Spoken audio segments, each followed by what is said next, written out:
He is the modern-day Don Nehlen. But Don Nehlen's Mountaineers enjoy walking in where angels fear to tread. He's bought into the program. As the hills of West Virginia resound with the sounds of Golden Blue football. It is a great night to be a Mountaineer wherever you may be. Let them know. Leave no doubt tonight. Leave no doubt tonight. No doubt. They shouldn't have played the old Golden Boot. I was watching ESPN today and they showed a little thing about our game tonight in a poll. And the whole U.S. was covered in red. And the only state, the greatest state in the nation, was covered in blue, and that was West Virginia. And that's why we won this game. Trust the climb.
What's going on, Mountaineer Nation?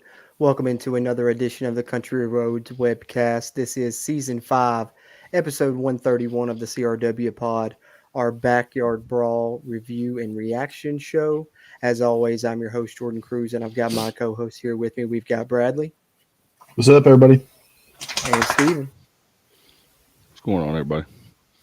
We're going to get into it here with our Season 5, Episode 131 review and reactions, and we're going to review plenty about the Backyard Brawl and give our reactions. But before we do that, we want to let a few of the highlights roll and give us some talking points to go after and some things that we can look at and refresh our memories since it's been a couple of days and maybe refresh your all's memories as well. So that being said, let's roll the highlights.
gentlemen. So having seen the highlights now and having had more than a couple days now to digest everything, let's verbally regurgitate a little bit of what we digested with a little bit of our opening thoughts following West Virginia's 38-31 season and opening loss. Steven, why don't you go ahead with your opening thoughts, and then Bradley, once he's done, we'll go ahead and hear yours. You can follow him up. Well, first of all, I think that I think it's been well stated and that it was a great representation of the rivalry, a great showcase for our fan base. So I'm really happy to be a part of what was announced later, I think yesterday, that it was the largest crowd in Pittsburgh sports history. So that was, Yeah. when you think about what that in its entirety, that's very impressive. I think after you get over the sting of the loss and losing to who it was, I think I'm very truly optimistic about what this team can do. I think that I mentioned it several times to you during the game that this is the first time that I can remember in several years that West Virginia played a complete game on all three phases. We're usually sitting here thinking, man, if we would have had a better defense in that game, we would have won, or vice versa on the offensive side of the ball. And I truly, honestly can sit here and tell you that I feel confident in all three phases of the game. I just think that it was a truly great game. There's been truly several close games down the stretch of even the last 2 decades that were really good ball games and were really fun to watch. But this game was a multitude of just really great plays and really great fundamental football being played on both sides. And I'm not, going to sit here and say that Pitt played horrible, or whatever. Pitt had a great showing and had a great football team. And unfortunately, we came out on the wrong end of it. But I'm truly optimistic and even more firmly planted in my 9-3 prediction after watching it. Yeah, for sure. I think going into it, I agree with Steven that going from last year to this year, you can definitely tell we're a much better team. And that's in all phases of the ball, like Steven said. We looked good on offense. We had some explosiveness and pop plays. Bryce Ford Wheaton looked better than we've ever seen him before. Offensive line, still a big question mark for us. I had a few negatives that I think really stood out to me. I know it's been a big talking point and people have their differing opinions on it, but I really disagree with the call to not go for it on 4th and 1. I'm sure we'll dive into it a little bit more later, but yeah, for right now, I just disagree. I think that we should have gone for it on 4th and 1. Other than that, I think we've looked good. And I think that, especially going into this game, it was an amazing game. Let me say that as well, because it was just a wonderful game to watch. It was so much fun, a lot of back and forth. I mean, they've even said that this is one of the highest viewed Thursday games in 5 years. I mean, it was everything that it was promised to be, and it was amazing. It sucks that we came out on the negative end of it. The only thing that would have made that game better is a Mountaineer win. And so, I think that the team that made the least amount of mistakes won.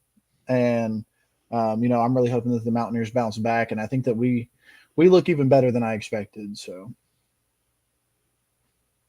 All right. Well said from both of you, I think. And a lot of points to touch on, I believe, here as we go through with our reactions to the game and just try and, put everything on the table and, get through our feelings and deal with the loss, if you will, I guess. But there's definitely many talking points that have come out after the game of things that should or shouldn't have happened. And the biggest of which, Bradley, I'm glad you brought it up, is the 4th down, because I did want to get into it kind of at the top right away. Because, it seems like that's all anyone is really talking about. And I know me and you had a nice little point counterpoint on Twitter. And of course, we can get into some of that here in a second. But Steven, I haven't really heard your opinion as far as that 4th down too much. A lot of people are, saying they'll never trust Neil Brown again. I mean, the people are being really extreme with their reaction because he didn't go for that 4th down, I feel like, in my opinion.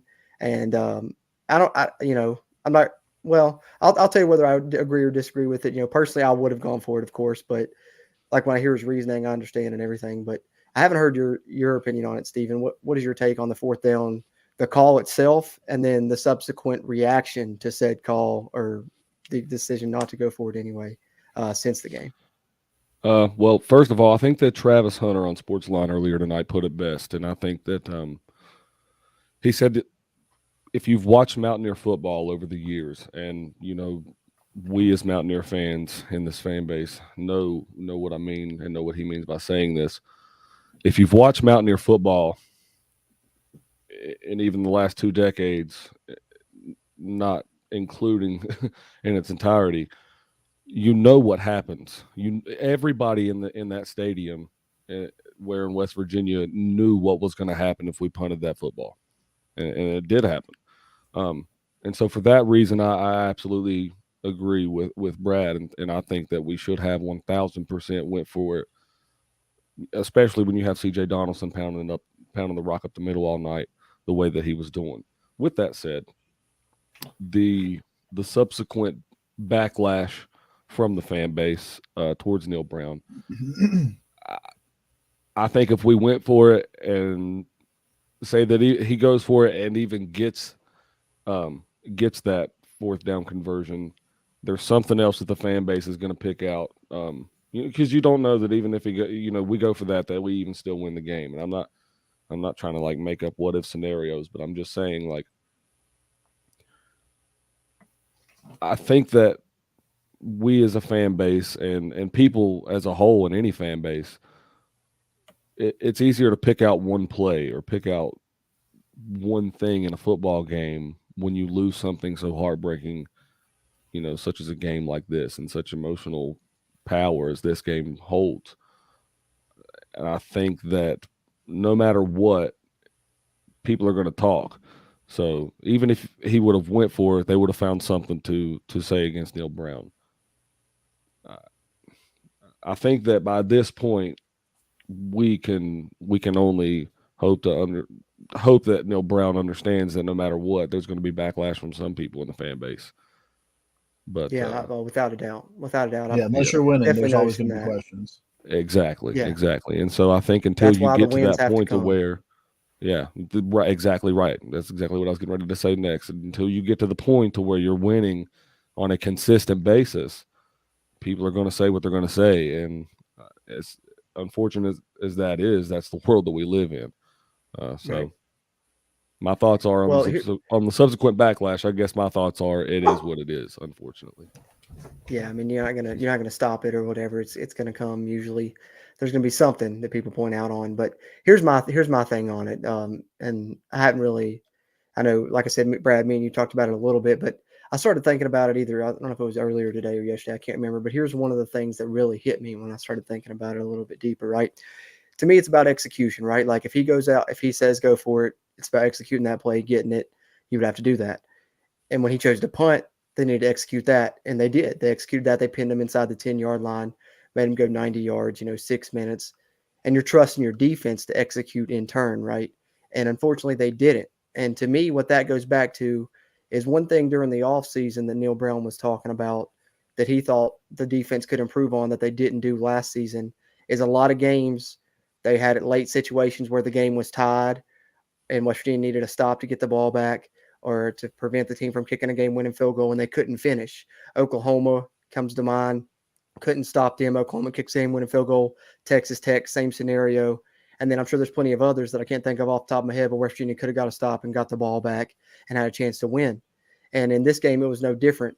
They were counting on their defense to finish, and that Neil Brown was thinking, I've preached all season that, our defense needs to finish when they're put in these situations, and he was trusting in them to do so, just like he was trusting in the special teams to execute and pin the punt inside the 10, and they did. But the defense just didn't hold up their end of the deal, right? It's complimentary football, and that was very complimentary towards the defense, but they just didn't execute, and that's the bad thing that I hate is that it's something that they knew was a focus in an area they needed to improve, right? And they didn't. The defense still couldn't finish when West Virginia really needed him to, much like last season. And to me, that's what hurts me more than the decision itself, I think. Yeah, great point. Definitely. And I think that's where, because my viewing of this, and I'll tell you my initial reaction We get out there 4th and 1. I fully expected Neil Brown to go for it. And the second he decided to take a delayed game penalty and punt it, I sat down and I said, "Neil Brown, you can't do this." And I think that my feeling comes from that it wasn't a bad call, but it was absolutely the wrong call. And that's when you got people pulling up. You got an 87% metrics, 82% if you punt it, 87% chance if you go for it. Not that big of a margin of difference. But to me, it's just that's where it proves it wasn't a bad call, but it was absolutely the wrong call. Because you've got C.J. Donaldson that has been absolutely pounding the rock all night and is going to get – the guy was averaging 12 yards a carry. I mean, he's going to get a yard. I don't care what anybody says. There's nothing in this world that was going to stop that man from getting a yard. And, that's – and like Jordan said, he was relying on the defense to come up and make a play, pin them deep. But even then, if you don't execute on the punt, then they're still getting the ball at the 20-yard line. If you really trust in your defense – go for it on 4th and 1. I mean, yeah, you're giving them a short field, but you still believe in your defense to be able to stop them no matter what, no matter where they're at on the field. So, why not take that chance on 4th and 1? And when I've talked about it, is taking the game into your own hands. Like, instead of going for the dagger to the throat, Neil Brown instead decided to let Pitt prove that they couldn't do it. You know what I mean?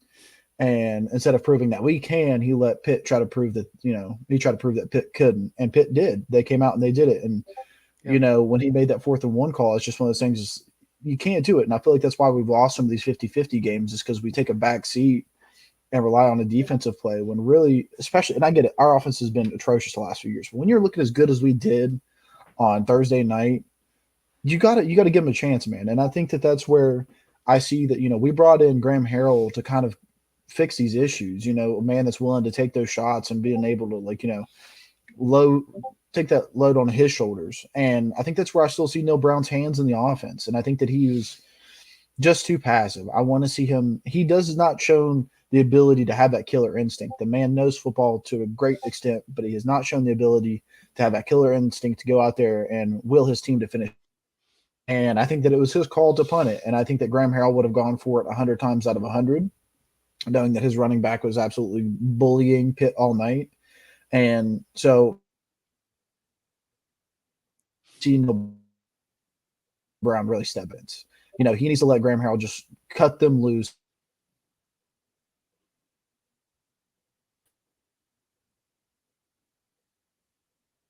Absolutely go out there and ball like I think they can. So, yeah, I just think that 4th and 1 punt, yeah, you can look at all the other what-ifs in the game, but that's one of the ones where it comes down to our coach. A 4-year head coach should know that, in that situation, 4th and 1 is where you have to do it. In that situation, with those, that scenario, you have to go for it on 4th and 1. Yeah, but you can't, sit here and harp on that for like the whole. You can't let that define you for the rest of the season. And if you harp on it that much, that's exactly what's going to happen. It's going to, eventually infiltrate into the, some of the rest of the games.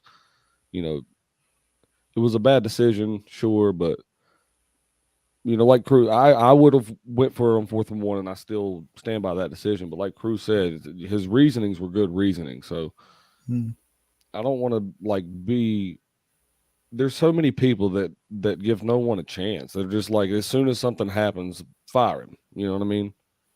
And yeah, I mean, I'm absolutely not calling for the firing of Neil Brown. I thought what he did. I know that's not our team looked amazing. Special teams looked absolutely phenomenal, and I give all credit to Neil Brown for that because that man's had his hands in it, and it's looked great. But I stand by the fact that I think that he needs to take his hands completely off the offensive play calling and let Graham Harrell handle it. I wouldn't be so opposed to that. I will agree with that. All right. Well, here's something I was thinking about too when you think about it, right? Because how many times have we seen in big games, especially like where West Virginia's playing an opponent that they're, the opponent's favored to beat West Virginia, right? Look back since Neil Brown's been here in those type of games, he always says he goes for it on 4th down more in those games, right? And so how many times have we seen him, it's 4th, 5, 4th or 6, and he goes for it and everything, right? So to me, I think maybe he didn't go for it because it's the backyard brawl, because it's atypical for Neil Brown to do that, I think. So to me, maybe because it was the backyard brawl and he knew it was important, he overthunk it and it was like, this game's important. He said, I better play it safe here. That's what I kind of think it went into his decision. He may never admit that, but to me, I think because it was the backyard brawl, he tried to play it safe, when in reality, he should have just play it the way he normally does any other game and just go. Because, it was less than a yard when I rewatched it on. Yeah. I mean, it was YouTube. literally from in the stadium, it looked football. decent. Yeah, from in the stadium, it looked like almost a full yard. But when I watched it on the thing, I was like, dude, just quarterback Sneak Daniels. Like, he just scored a touchdown from further out. You got a 6'2", 230-pound running back with 120 yards, like 12 and a half. To me, Jordan, it's just like 12 and a half after his contact. He's not stopping. It's more like, I fully agree the Reese Smith wasn't a catch. That was not a catch. It was a very, very close. No, I think it's as close to being. I think it's as close to being a catch without being a catch. I do think that, because it rolled slightly there at the end. However, I think more so that what angers me more so than the Neil Brown decision was if the Reese Smith if that Reese Smith non-catch isn't a catch, then how is the one by the pit tight end a catch earlier in the football game? right. You know what I mean? And the thing, I know that's also the a thing hot about topic. it is, they're both ruled to catch on the field. So if one was ruled to catch on the field and you couldn't overturn it, then how can you overturn the other one that was also ruled to catch on the field? Exactly. So to me, it falls more on what do we do? I'm not blaming anything on the officiating. That is not what I'm doing. But I'm saying that we need clearer definitions in some of these rules. You know what I mean? Or at least consistency in the decisions. And so, you're right. At least consistency in the same game. You know what I mean? Yeah. Like, you call something one way and then you call something the other. I mean, and it's even worse when both of those end up on opposite ends of, for whatever fan base you're rooting for. Yeah, and targeting. I mean, you had a very important targeting penalty. Yeah. That second drive that they had pulled off of a pit player, earlier in that game. And so, really frustrating to see that happen. Yeah, that was probably one of the worst. I've seen some bad officiated games over the years, and that was probably one of the worst ones. It was still Big 12 refs, apparently. So. It was Big 12 refs, and I don't think that. I don't know. I really don't know. I've never seen a game so many times where they've went to a replay booth and then picked up a flag. Yeah. I don't think one time it helped, and I don't think one time it helped us out. No. Other than no, you're right. They took 5 minutes to make the call. They didn't never once did they throw a flag, come out and make a call. They threw a flag, grouped together for 10 minutes, and asked where they was eating dinner and all that. I guess I don't know what all they was doing in there, and then went and made the call. Yeah. And I think that's why, and I brought this up when Jordan and I were talking on Twitter. I think the reason why I hyper focus on the punt and not necessarily the refereeing calls is because that's something we can't control whatsoever.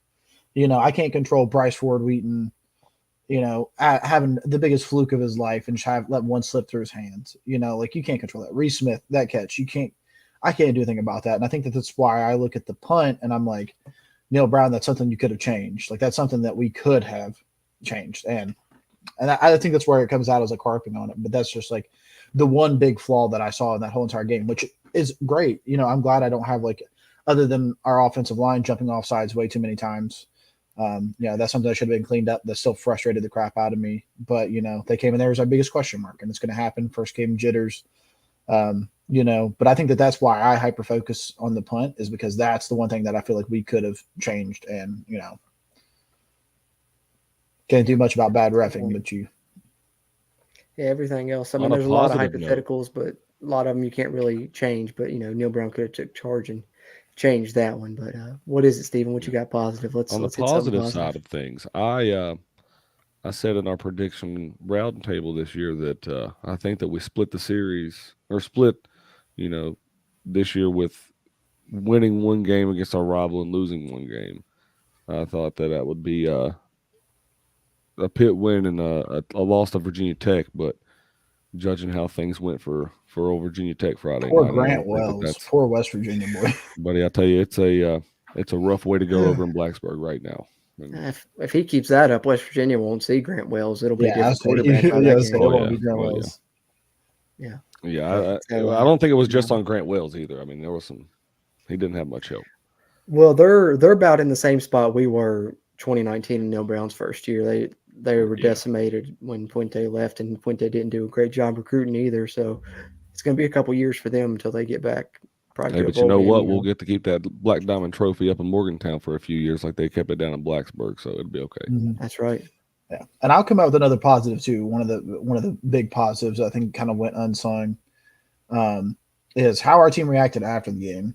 Hearing JT Daniels talk, and that man didn't talk like he just lost the backyard brawl. That man talked like he had confidence. He was like, we came out there and we played really hard, and Bryce Ford Wheaton, 999 times out of 1,000 is going to catch that pass and turn it up for yards. He's not going to have that happen again. It's just a fluke, man. It's just what happens. And he said he was confident in himself. He's confident in this team. They've got hunger. They've got a fire to win. What we can't fix is a team that gives up. We're not a team that's given up. And so hearing them and hearing Neil Brown getting a little bit pissed off, like I said, he's needed to do that some. I think it shows that he knows that his career's on the line this year, that it really could be, it is a bit of a show me year, even though, some of us believe that even if this year doesn't go great, he's still got another year in him.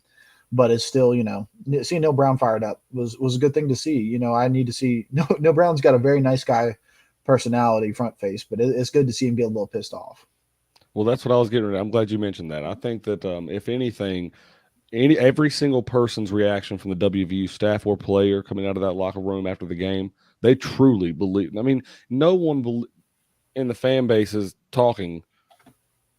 People that were predicting a win, very seldomly they were. I mean, there was people just saying WVU was going to win because they were a fan of them. Nobody really truly believed West Virginia was going to be that much better if you listen to a mass majority of the people.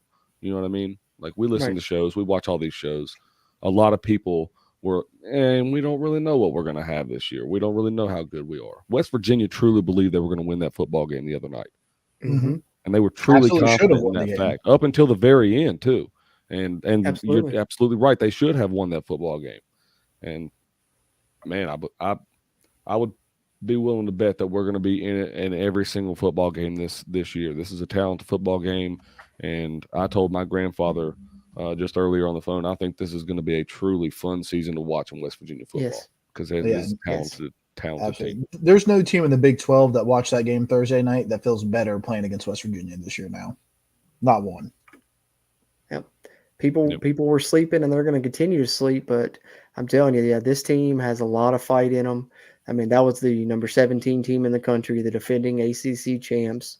And not only were you in it, like you said, you should have won it. You had the lead in the fourth quarter by 7. You were the better team on that field. Yeah. So you were the better team. And then also had the ball until 3 minutes left. 3 minutes left. And if you catch a pass, you're going to have first down on their side of the field down to 2 minutes left. And you're probably going to be able to wind the clock down and try a game-winning field goal at the very worst, go to overtime even then. And also, you're talking about they were the number 1 rushing defense in the ACC. West Virginia is a team that has struggled to run the ball, nearly had 200 yards. If you take away the sacks, West Virginia did run for over 200 yards on the number 1 rush defense in the ACC. So you can't look at the performance. I know the loss sucked. I know there's some decisions you can question, like the fourth down we talked about and some other things, of course, and you hate the mental mistakes. But you can't look at this West Virginia team and tell me it's not the best West Virginia team you've seen in the past 4 seasons. More than that, and I'm in my honest opinion, with all due respect to Will Grier, I'd like to watch him play. I think he was a great quarterback and a great all-time quarterback in our school's history. I think that JT Daniels is better in my truly honest opinion. I think that Will Grier's his best attribute was his long ball throw. He had a very good long ball. I think JT's got great pocket awareness. He has a great short to medium throw. I've never been more of a fan of the bubble screen than I was Thursday night. I've never ever been a fan of the bubble screen that I can remember, until watching that game Thursday night. There's so many things that JT Daniels can do that I seen just in one game Thursday that was so refreshing. I guess just because we've seen what we've seen in the last few seasons, but man, sky's the limit for this football team, gentlemen. I truly believe that. And I want to say that pass to Reese Smith at the very end of the game, that was an elite level pass. That Absolutely. man put that ball in only one place that his receiver could catch it and no other person could put a hand on it. He says he could have brought it up a little bit. I don't know. That ball was placed perfectly, and he had faith in his receiver to go out there and catch it. And it still blows my mind I'm getting chills thinking about that pass because it was just that good. Yeah, and I've seen I thought a few. Will Greer was like a good football player, but I think that he had a great mentality, right? So like Will Greer had good talent, great mentality, and that made him a great player. And JT Daniels, I think, has that same great mentality, and he is going to have such more elite talent. And so therefore, like you said, there is no ceiling for this offense right now. I was going to say, I've seen a bunch of people on social media saying that if the ball was brought up just a little bit, then Reese would have caught it. But I absolutely 1000% agree with you. I think he placed that ball in the only spot that he could have placed it without a pit defender being able to get a hand on it and swat it away. I think it was perfect placement. I think Reese just needs to get just a little bit more of a hand under the ball. Yeah, it was there. I mean, he could have, potentially done it. But, JT said he wished he could have got it up a little bit more. So maybe, if he'd put it up another inch, it's a for sure catch. Don't even have to go to the review booth. But like you guys said, I don't think that there's another quarterback that could have placed it any closer than what he did probably that I know of. And yeah, I would agree 100%. I think JT Daniels is better than Will Greer. Just being there from the very first time he took a snap, but the very first time he dropped back and the pocket broke down a little bit and he knew exactly where to step up to. Because I thought, we're just so used to what we've seen the past 3 years. I'm like, oh, sack. And then he just steps up into the perfect area or he rolls out of I'm just like, he just has it too. It's just like a sixth sense. He doesn't even look. He just feels it and knows. It's pretty impressive. And when you watch that, it definitely makes you very thankful to have him after, West Virginia has struggled to find a quarterback in recent years. So, like you said, the sky's the limit for this team, and definitely I think this offense. Although with a Jared like Deggy is the active leader in the FBS in passing yards, gentlemen. Did you guys catch that little? He's been playing since when? Little spot on game day the other day. Mm-hmm. I didn't catch it. Yeah, they did a whole segment on my guy. Yeah, so I hit a little bit of positive, negative. Our defensive backs have got to get some more work in, especially with losing Charles Woods. That's gonna be tough in the Big 12. Yeah, hopefully he's healthy. I'm hoping to hear good news. I'm thinking probably press conference we'll hear something. How long term his injury is, but hopefully it's not extensive. I heard he was in an air cast on Thursday night. He was at least in a boot. I didn't hear that. I heard that his ankle was heavily taped in the second half, and he was in uniform trying to make it go, which tells me that he's cleared if he were to decide to go. He might have had a precautionary medical cast on after the game, but as far as the second half, I know that he was at least in uniform and trying to. Yeah. I think it'd be exciting to see Jacoby Spells. You got a chance to kind of leak one of those new guys in there. Yeah, you got a chance to kind of leak one of those new guys in there. I say put him in there, see what he does. Yeah, well, you're going to be either that or use these next 2 weeks to try to get back and healthier, because you have 2 games. That's what I guess is at least a positive is you have 2, teams pretty you should beat. Right. Teams you should have wins against in the next few weeks to kind of get yourself squared away and back even-minded to go into – It's just scary because Kansas put up 56 points, which is scary no matter who you're playing. I've seen that before from Kansas in a first game or two, against some of these lower level squads, and then they come out and they don't have nothing. But you're right. You don't ever know, especially under a new coaching staff like Kansas has. Yeah, so. I think it's going to be an improved Kansas team. I mean, I did like what I saw. I think that their quarterback's good. I think they've got some good running backs, and they're going to try and run the ball on us. So we can't come in hungover from this game, and got to have the same mentality we did against Pitt when it comes to stopping the run. And yeah, I'm a little worried about the secondary with Woods out because I'm sure seems like he'll probably at least be out for this game. And Wesley McCormick, I guess, is going to be out for the first half because of that targeting. So you're looking at Rashad Ajayi and Wilson Lamp and nothing behind him, but true freshman probably, and a junior college guy in Jalen Shelton. So we'll see how that goes in the secondary. But we'll get over to the other side of this coin, and we'll talk about some negatives in a second. But there's definitely one more positive I had to bring up because I can't believe we're over half an hour through this episode now, and we haven't talked about C.J. Donaldson, guys. How have we not brought him up yet? I don't know, but because Bradley keeps wanting to talk about the 4th and 1 call. That's why. Well, I brought it up because we had C.J. Donaldson. I said, the guy was running. I brought him up a little bit. Great point. Good point. The guy was averaging 12.2 yards after contact. Yeah, that's true. That's true. We did mention him in passing, but I mean, I know we all heard, when he moved from tight end to running back, I think everybody's ears perked up. And then when we heard Neil Brown again say he's probably going to play this season, we all kind of thought, okay, we'll see him some, but probably not the first game of the season, and then get closer to Pitt. And no, he's going to play because he wasn't on the depth chart. So there was a question. He said, no, he'll play. Yeah, he plays. And he played right away. I mean, 1 carry, 44 yards, set up West Virginia's first touchdown. I mean, the first 3 times this guy's ever touched the football, not only at West Virginia, not only in college, but the first 3 times he touched the football in the backyard brawl, a 44-yard run, a blocked punt, and then a 5-yard touchdown run. So, I mean, you can't really have a better debut than that. And I don't know about you guys, but just the way that, he was down on the depth chart and came in and exploded like that, you got it. Steve Slayton comes to mind, right? Yeah, I mean, I think stars are born in games like that, and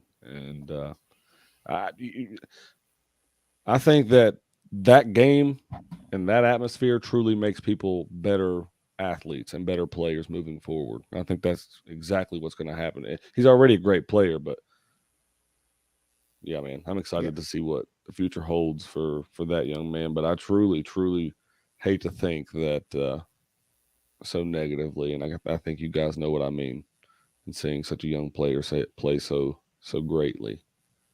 So fast. But I mean, a good Miami confidence comes to builder. mind.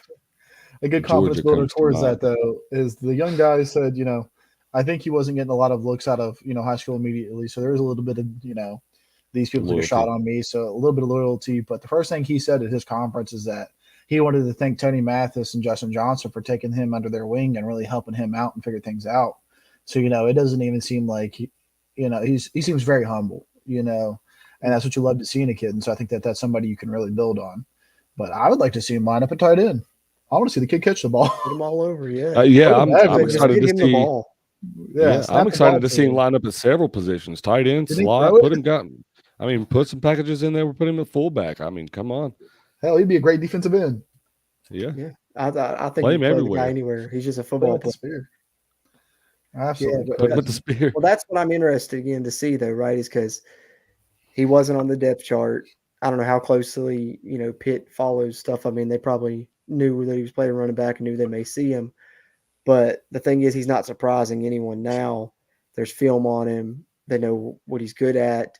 And I want to see what he can do with Kansas having a week to game plan for him and see if he comes out and has, another great performance. I know it's Kansas, but they're going to be focused on trying to stop him. So if he comes out and has another great performance, yeah, we're talking something special. Not that we aren't already, but I just want to see it confirmed when, people are preparing for him specifically and stuff. And that's when you really know, I guess, because he is a true freshman. So who knows? He may, hit that freshman wall at some point. But right now, he's riding pretty high, and the ceiling is through the roof, right? So, make no mistake about it. That's what you want. That's the good thing about him playing as a true freshman. So make no mistake about it. A lot of his yards were off of our offensive line were blowing up holes. Blowing up. Run blocking was incredible. They were. And it was more of just C.J. Donaldson was hitting them full head of steam and daring somebody to try to tackle him. Which is what they've talked about. This is pretty much what they've said. Nobody wants to tackle him, and if our offensive line can give him a hole where he can just bury his head down and just get a full head of steam ahead of him, why can't he do it every game? Yeah, but if you're West Virginia, that's what you want. You know what I mean? You want you don't want Tony Mathis, being the guy every game to be getting filmed on.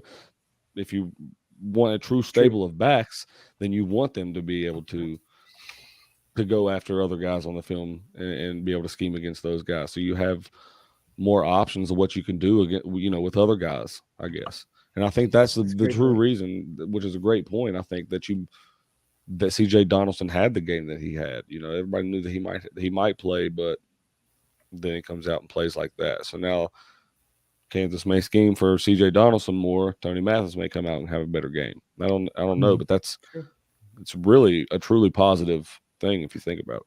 I mean, Tony Mathis still looked good. I mean, he had almost 100 yards on Tony 14 Mathis carries. not play bad. Yeah, he looked just fine. Yeah. And then run game good, run blocking good, pass blocking still left a little bit to be desired. So let's flip it over. We'll talk the other side of the coin, some cons, from the game that you're I've got one more positive concerned about moving. Brought up. I got one more positive. Okay, go ahead. JT Daniels to Bryce Ford Wheaton is the new Clinton Trickett to Kevin White. Yeah. It's that combo, that duo right now is just, I don't know who's going to be able to stop that. No chance. I just need some of our other receivers to step up too, though. I mean, they've targeted him, I think it was 15 or 16 times.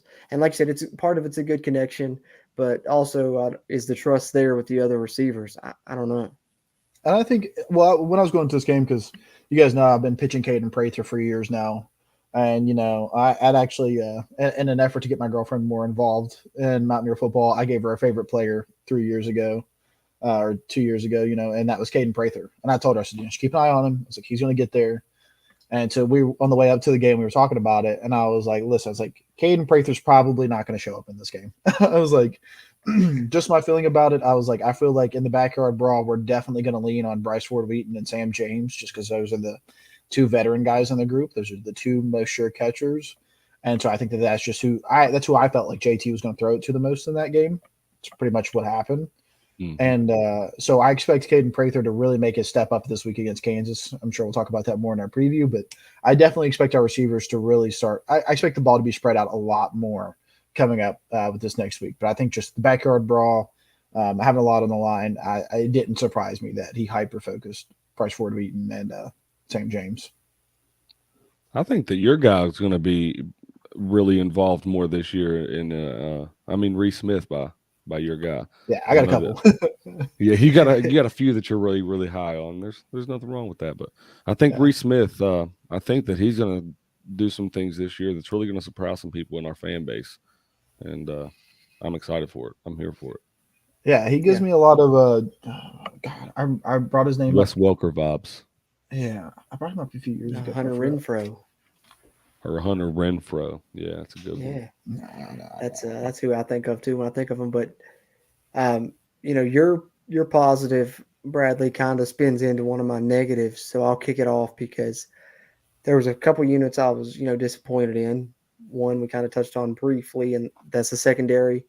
But the unit that I was really disappointed in outside of Bryce Ford Wheaton was the wide receivers. I thought that we'd see a lot of them have good games and step up, and drops were an issue again. We talked about, of course, the most hurtful drop was the one that ended up, leading to the deciding score. But there was plenty of others throughout the game. And then, of course, the costly fumble. As soon as you get a fumble from Pitt, they're screen and give one right back. And, so the receivers, more or less kind of let me down, I guess, for lack of a better phrase.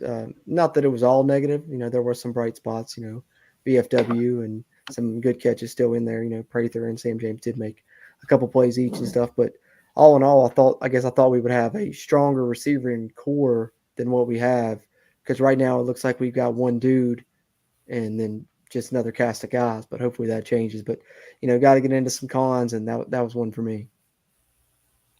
Yeah, I think I can agree with that. I think there was a lot of. I went back and I finally had a chance to be able to watch the game again today, replay of it, and there was absolutely. There were several throws, if not most all throws that were missed catches were right on the money. I mean, they should have been catches. I mean, they were over the shoulder catches that were right through the breadbasket, right where a quarterback needs to place a football for the receiver to be able to catch it, and they just simply didn't. But there's also, like you said, there's bright spots as well. There was also a very, very fine catch by Bryce Ford Wheaton in the middle of 4 Pitt defenders, and he went up and just grabbed that thing out of the air in the middle of all of them. And so I think that there's definitely areas that we've improved on, but I think that there's also areas that they still need to improve on. And a lot of it could have been the emotion of the football game and being the first game, being that much emotion into a football game could have played a lot into it. And I'm sure played at least some factor into it, which I'm on the end of believing that, the Bryce Ford Wheaton miscatch was part of the emotion of the football game. He's just excited to get up the field and didn't watch it all the way in. Mistakes happen. Kid had a great game. I think that mistake is more critical than the decision to not go for it on 4th and 1 in my mind. I'm not going to harp on the kid. I don't think that anybody should bash the kid or shame him in any way. But I mistakes happen in football, and I think that that's what that was. I think that it was a bad mistake in a football game, and it was a critical error that cost us, what ended up being a 14-point swing. But anyway, the receivers definitely need to improve on looking the ball in on a more consistent basis. With that said, I think that Pitt secondary definitely impressed me because West Virginia's route running was very, very fundamental in the first part of the game, and then in the end of the game, you notice West Virginia have to improvise with some of the route running. So I thought that, if anything, that Pitt secondary just did a good job of making West Virginia's receivers work all night. But with that said, I think that there's plenty of room for improvement. Yeah, and I definitely think that, if it's kind of got to be a short leash, I think, in my opinion, if these guys aren't going to start catching balls and stepping up. You've got Cortez Braham, Jeremiah Aaron, and Preston Fox, who we had heard, another guy we had heard about all during spring ball. And, of course, none of us really expected him to get that much playing time. But it's a guy that they talked a lot about. And if our wide receivers aren't going to be catching balls, then, put out a guy out there that they've said has done nothing but catch balls. Mr. Fox. Yeah. So, it is just how it is. And I was going to say, I think Reese Smith, he reminds me a lot of Jordan Thompson. I don't know if you guys remember him. He was here for 4 years. Yeah. He just always seemed to be that third down receiver. Oh, yeah. Just consistent hands. If you threw it to him, he caught it. Usually no more than 12 yards. And so, just him, Jordan Thompson. That's who I always just relate him to it. And I love Jordan Thompson as a player. I can see it. But yeah, so as wide receivers, like I said, I expect him to take a huge step up this weekend. I think that it was, JT Daniels really just wanting to win this game and trusting on the one guy he knew could get it done and was showing that he could get it done.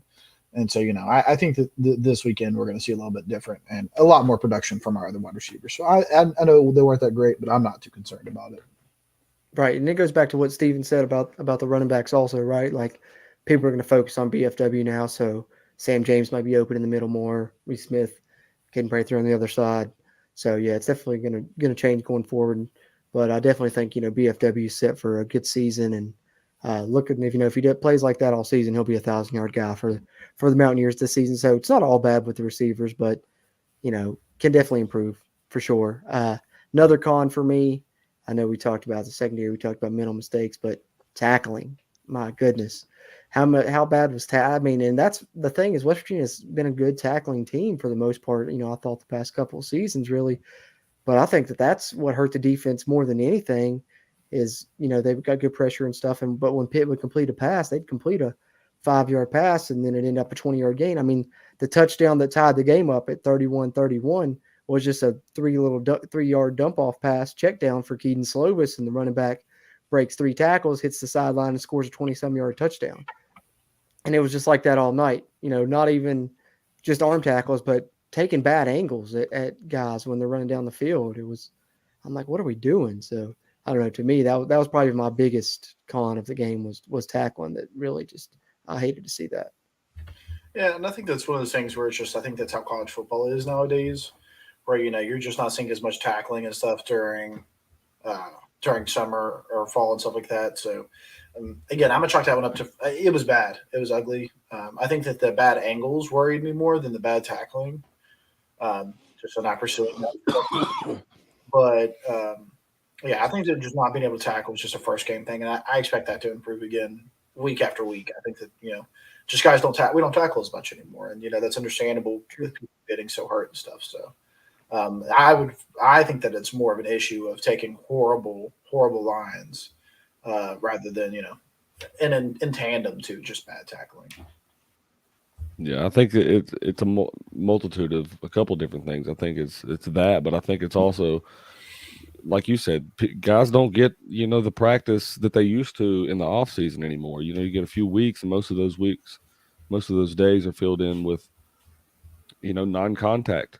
And a lot of guys don't really have the opportunity to get in full, real good tackling reps, because even when you're going, live in those scrimmages, you're not going full out because you don't want to hurt your teammates. So I think that might have something to do with it, but I think that also, there was a lot of youth being played in the football game the other night, and not just youth, but a lot of new faces and a lot of players that, they may have played in big football games, but very few players have played in an atmosphere. I know for a fact very few players have played in an atmosphere like that, because there's only been a few times in my life where I've been in football games with that. It's never happened in Pittsburgh. I'll tell you that. So, it's never happened in Pittsburgh. So I'll tell you. I mean, those things affect you as a player. I mean, it's easy for us to sit here as fans and critique every single little thing that a player does or a coach does or this, that, and the third. But hindsight's 20/20, and we know that, we get that. But those in high emotion moments, there's always going to be things that we go back. And I think that's part of the fun of the game, though. I think that, if anything, that shows the passion that's still dealt into this game and into this team, I guess you could say. Whereas a lot of, we were sitting here a few weeks ago and we're saying, does college football still have the passion that it used to? I think that bodes well in the statement of saying that it does, and that it's a positive thing moving forward into the future for the sport. And hopefully that some of these TV deals that are coming into play now that everybody's talking, they see that and they see this kind of market. It only helps. So Definitely. Yeah, and I'll say, I had a blast at that game. I thought it was so much fun. Oh, fantastic. And I didn't talk crap the whole time. I just made it a concerted effort to acknowledge every Mountaineer I saw, just like walking down the street, saw somebody in the WV, I'd shout out, let's go Mountaineers. It's not, yell and eat shit Pitt every chance I get. It's not, down talking Pitt fans every second I got. But it was encouraging the Mountaineers that we had there. And, I thought that we gave them hell all night as fans. We were definitely noticeable. That whole 75-25 bull crap that was popping up and people not understanding even what that was and just getting caught up in the numbers. We showed up, and that's all that really mattered. We were loud. We were part of that game, and we didn't let up on Pitt all night as fans, and our football team didn't either. And that was a lot of fun to me. I thought it was a blast. Well, I'll say this: I had a great day. I had a great time. That'll probably be the last time that I ever attend a backyard brawl in that city. The way that, and Cruz will attest to this, the way that we were treated, other than, and this doesn't count the tailgate in PNC Park, because I think it was Silas that invited us to. Was that Silas that invited us? I believe it was Silas that first posted it in the chat, and one of the streams. Yeah. Well, shout out to you, Silas, because that was awesome. That was a very, very truly phenomenal event that they had over there with the band and the cheerleaders, and just renting out the entire PNC Park, and it was really, really, really cool to see that. With that being said, I've seen no hospitality from any Pitt fan that I seen that night. It was nothing but slanderous talk. No one, and I mean no one, was even the slightest of being nice. So that just confirmed, my thoughts about that. I can respect a player that plays at Pitt. I will always stand firm in my feelings towards anybody who roots for that team, and they look down upon us. And I think you guys can understand more so than what you did in the past, because it was your first backyard brawl live, seeing it in person. Oh yeah. Hopefully you can understand what my thoughts are more than what you did a few nights ago. But yeah, I'm not a fan of anybody that can root for that school and be. I'm sorry, but No hospitality shown. I'm probably just ranting on now, and I'm sorry for. No, you're good. No, listen. Nah, We don't it's- like them. They don't like us. Just like the Pac-Man said in that video, before the game. I thought that was great put. We don't like them. They don't like us. Yeah, I did think it was Those funny are- though. On my way out, we were walking down the stands, and a Pitt fan was trying to get a "Let's Go Pitt" cheer going, and literally a Pitt fan responded. They're like, "We're too wore out for that." And I was like, "If the Mountaineers That describes the just fan won- base perfectly." I was like, if the Mountaineers just won the backyard brawl in Morgantown, you would not be able to get anybody to shut up." Oh yeah. That's what I'm saying. yeah. Even being there, like during the game, like we scored to go up 31-24 in the fourth quarter, and then stopped them and got the ball back with like 6 minutes left. And I remember it was like a TV timeout, and they played some music, whatever, and it was showing their fans on the jumbotron, and they're literally all dancing around, happy as can be, like. And literally, if that was Mountaineer Field, and the WVU had just gave the ball back to them, by 7 with 6 minutes left in the fourth quarter, there wouldn't be a song playing. There wouldn't. You would hear a pin drop in the stage. Just they don't. It's like they don't care the way that we care. Yeah, their passion isn't our passion, because they have Pitt, but if Pitt doesn't do good, then there's always the Steelers, or there's always the Pirates, or there's West Virginia. We all we got. That's it. Our We all state we versus got, their so. neighborhood, right? Yep. Absolutely. Yeah. Well said, well said. Our passion outpassions their passion every day. I promise you that. Absolutely, and I can't wait till next year when we get that dub in Morgantown. Yep. I I hope they would come also down like there to. too. Another thing I thought I'd bring up too is some places we got right. Here's a squad is talking about sack leaders. I picked Jared Bartlett, and I think Steven picked Dante Stills, and they're both tied right now. Both tied right now. Both of them looked really great. Dante Stills and absolutely. You guys should go check out if you guys haven't already. I know we're at the end of this video, but you guys should go check out Jordan's videos that he just put out on the best offensive players and the best defensive players. That was some good shit, Jordan. I really liked hearing that. Dante grading out at an 87.1 just blew my mind. Insane. Well, the thing, I'm gonna try and do that for every game as much as I can. Do at least just do the top 5 offensive graded players, top 5 defensive graded. Pretty cool, just a little something from PFF. But one thing digging in, I know we'll get into our players of the game soon and get out of here before too much longer. But was it before we, I've harped on about everything I want to harp on, but there's one more thing because it really stuck out. And when you brought up the numbers, it made me think of it. It almost slipped my mind. We talked about pass blocking struggling, and it did. And looking at the grades for West Virginia's pass blocking, the only one that really had a great grade was Doug Nestor. I believe he was 80 plus. And then it was like Mike O'Laughlin and actually C.J. Donaldson were like second and third. But as far as linemen go, then Zach Frazier was decent. Jordan White was decent. But Jaquay Hubbard struggled, of course. I think that's, we all kind of knew that was the right tackle was going to be the weakness. And once Jordan White went down with an injury, which hopefully he's okay as well, and Doug Nestor slid over, the pass protection struggled a little bit. But most surprising to me, do you know who struggled the most in pass blocking? Sounds Zach like Brian Frazier. Mylan. James Gamitter. Oh. James Gamitter. Do you know for comparison, I think Nestor's pass blocking grade was somewhere in the 80s. Jordan White, Zach Frazier, somewhere in the 60s. Wyatt Mylan right there too. James Gamitter, Jaquay Hubbard was in the 50 or 40 range. Still not very good, but James Gamitter, I hate to harp on people, but his pass blocking grade was a 19.6, boys. And I don't know if that's just because the opponent, because we know Pitt had a very strong pass rush and maybe, Kalijah Cansey was his matchup or something like that. I'm not 100% sure. I'd have to dig into that further. But that really, I was like, what?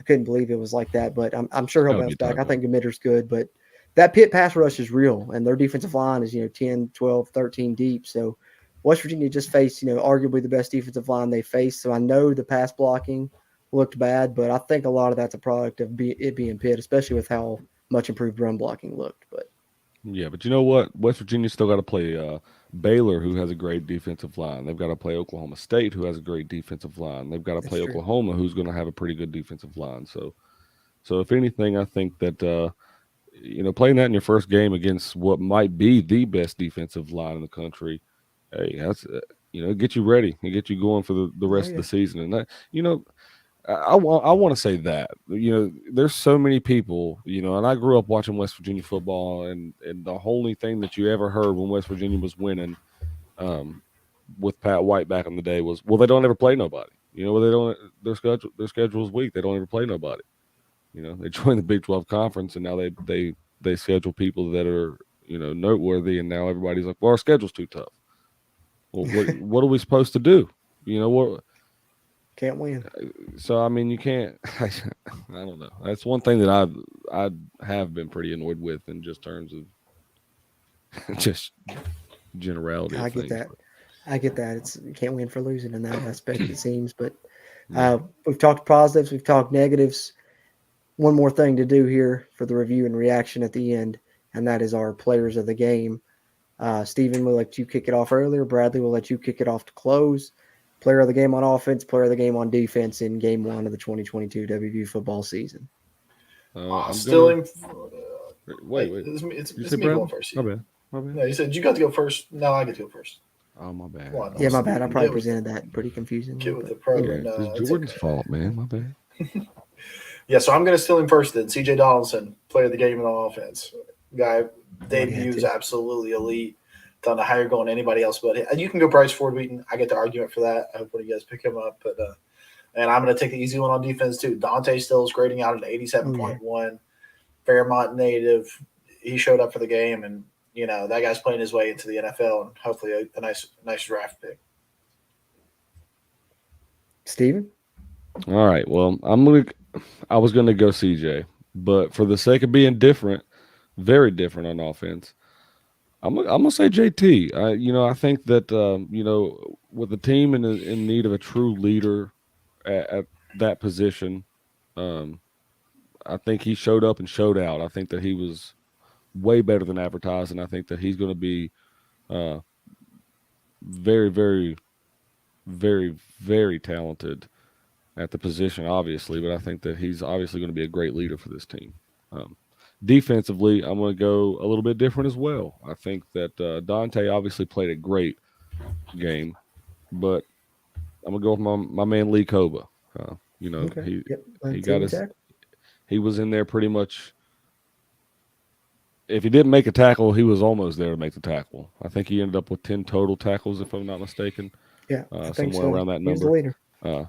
So, yeah, I love the way that Dante played, but for the sake of being different, I'm going to go with Lee. Well said. Great choices all around. You guys took, kind of the top ones, really. But like I said, we like to keep it different. So, Bryce Ford Wheaton, and JT Daniels were kind of my top two picks. CJ Donaldson and JT Daniels. But Bradley already mentioned BFW. But to be different, I'm going to go Doug Nestor. I thought, he played great on that offensive line, especially when you're looking at the grades and stuff. Really stuck out, and you can tell a big difference from, last season when he had to start with that cast on his hand. Now he's, had a complete offseason, completely healthy, and looks really great. So I'll go Doug Nestor on offense to be different. And then on defense, Jared Bartlett, we mentioned him a little bit earlier, 1.5 sacks in the game. Thought he looked like a completely different player, a lot bigger, a lot stronger, just still kept the speed. And I think he could be a force at Bandit this season, especially with the attention that West Virginia's defensive line draws. It's going to be hard. It's going to be pick your poison there. If you focus on one, somebody else is going to open up. So like Bartlett on defense, like, what the defensive line did pass rushing in general. So that's the players of the game. Appreciate everyone that tuned in and chat. We like to do our review and reaction recordings live. This one's on our channel here if you're watching on the YouTube side.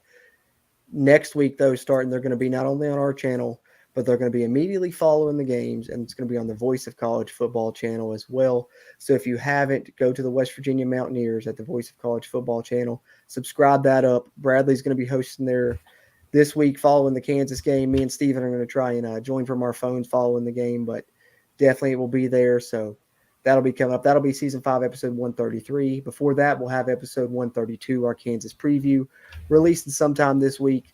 But hopefully also this week we will try and do a Q&A live stream where we can interact more with you guys in the chat that tuned into this live. Appreciate you guys tuning into this live recording of Season 5, Episode 131. Like I said, subscribe to the West Virginia Mountaineers Voice of College Football channel. Also, subscribe to the West Virginia Sports Now channel if you haven't subscribed already.